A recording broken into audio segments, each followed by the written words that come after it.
Hey guys, before we start this video, I have a very important announcement to make. We now have a second channel based around anime called Mystic Sage, and on that channel I plan on doing a lot of anime speculations, Dragon Ball Super stuff, any kind of anime you guys want. I'm probably going to be doing it. So if you guys are interested in watching like anime speculations, theories, character studies, and all that other really cool stuff, go check out Mystic Sage, our second anime channel, right now in the description, and there will be an iCard on the right side with our first video on the channel. Thanks guys, hope you guys enjoy. Every single league Ash Ketchum has ever gone to, he has lost. A lot of the times, his matches were really close and his Pokemon put in their best work. But I mean, after 6 leagues, if you don't count the Orange League, you would think he would gain some insight and experience on how to properly prepare himself for a league. With the Pokemon League, he did decently well for his first time, making it into the top 16. And the reason that he lost that league was because of Charizard disobeying him. I've always wondered what it would have been like if Charizard would have obeyed Ash earlier towards the time of the Pokemon League, or even a little bit before that. As of the time in the Pokemon League, Charizard was a worthy adversary for taking on Blaine's Magmar, so we kind of have a general idea of how powerful it is. Charizard is a very key figure in helping Ash win the Pokemon League. So in order to have Ash win the Pokemon League, he would need to have Charizard obeying him, bottom line. Let's take a trip back in time when Charmander evolved into Charmeleon. Let's pretend that Charmeleon had actually obeyed Ash. Charmeleon respects Ash a lot because of how he treats other Pokemon, and ultimately changes his mind. But in order for this to happen, a situation needs to happen where Charmeleon needs to gain respect for Ash. Let's flip what happened to Charizard over to Charmeleon. So Ash and friends are traveling and are on their way to the Cinnabar Gym. They find their way over to a port city before they hop on the ferry to Cinnabar Island. Ash meets a water-type trainer and he brags about how strong his water Pokemon are. And he states, "It doesn't matter how strong any fiery Pokemon are, my Seadra can beat them all." Ash was motivated by this kid's statement and decides to send out his Charmeleon. Charmeleon of course disobeys Ash and tries battling on its own, and winds up getting knocked the frick out by the Seadra badly, where he has to take it to the Pokemon Center and practically let it rest overnight. Ash, concerned for Charmeleon, stays overnight with it and comforts it the best way it can.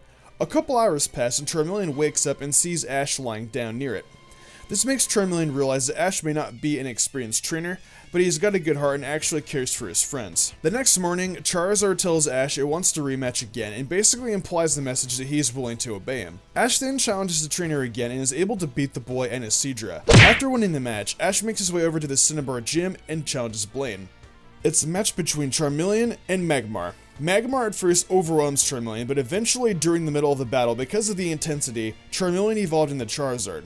Charizard was able to make a huge comeback and win the battle for Ash. With Charizard now in hand, Ash made his way over to the Pokemon League and won his 8 badges. He won the first 4 rounds very similarly in the anime, except Charizard completely dominated the 4th round due to his opponent being a grass type. Let's just say it was overkill. The first 3 rounds were won with Kingler against the first trainer, Squirtle skull bashing the Nidorino, and round 3 on the ice field. Ash eventually meets Richie, and the same sequences of events happen where Ash and Richie both get their Pokemon stolen by Team Rocket, and both of them have to reclaim their Pokemon. They do, of course, and they figure out they have to battle each other for the 5th round of the Pokemon League. The day then comes and Ash and Richie duke it out. Pikachu takes out Butterfree after Squirtle gets put to sleep. His Charmander takes out Pikachu, being injured from their prior encounter with Team Rocket. Charizard then comes out and practically bodies Richie's Charmander and Pikachu. Ash wins the match with Richie, and he is very proud of himself, but what Ash doesn't realize is that the only reason he won was because of Charizard. For the remainder of the time in the league, Ash uses Charizard consistently and begins to actually abuse Charizard's power. Throughout his next matches, he uses a combination of his Pokemon, but Charizard is able to come back even from a low score. Charizard comes back and takes out 4 of his opponent's Pokemon for the championship round. Ash is then crowned as the winner of the Pokemon League. So Ash won the league, relying a lot on Charizard's power. He then begins to use Charizard a lot throughout the Orange Islands, wins that league, and begins his Johto journey. He starts using Charizard a lot in Johto, even winning his first victory against Falconer the Flying-type gym leader. On the way to Azalea Town, he runs into a Charizard reserve where they train and get stronger. Ash, intrigued by this, stops off there and uses his Charizard to challenge the other Charizard. Charizard gets stomped. Ash and Charizard both realize that it's a big world out there, and Ash decides to leave his Charizard at the Charcific Valley to allow Lisa, the owner, to train it for him. Well, that's my scenario with Ash ready to have won the Pokemon League. We saw in the later parts of the Orange Islands that he relied on Charizard a lot to win matches, and in the early parts of Johto. I thought the same scenario would happen if Charizard would have obeyed Ash in the early parts of Indigo. If you guys want true evidence of Ash overusing Charizard, he used it against Chikorita, and it was cute trying to see it put up a fight. After a situation with Charizard, Ash does a lot of of growing up and wins more leagues thanks to his new mentality with using his other Pokemon. Ash actually winds up using all of his Pokemon at Professor Oak's lab in various leagues, winning him Hoenn and Sinnoh. So Ash is able to win 3 out of 6 leagues